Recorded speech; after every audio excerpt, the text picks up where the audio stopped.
Penertiban pasar tradisional pada PSBB tahap kedua di Palembang akan lebih diperketat. Pemberlakuan one gate atau satu pintu akan ditetapkan di setiap pasar. Sistem one gate ini akan diberlakukan untuk menghindari kerumunan dan akan memberlakukan secara bertahap di setiap pasar di Palembang selama masa PSBB tahap kedua. Antara pedagang dan pembeli akan diberi batasan agar tidak adanya interaksi secara langsung, dan setiap lapak pedagang kembali ditertibkan dengan aturan. Untuk pedagang kaki lima, pihak terkait rencananya akan merelokasi ke tempat lain agar tidak adanya kepadatan.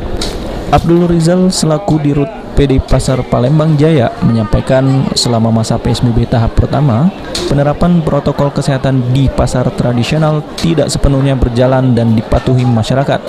Untuk itu, penertiban akan lebih diperketat oleh petugas gabungan. Ketidakefektifan itu kan masalah social distancing. Nah, makanya nanti di setiap pasar itu kita kasih satu arah.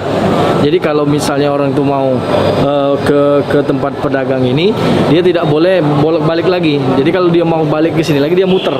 Jadi kita pakai satu arah. Jadi one gate istilahnya kan, satu pintu.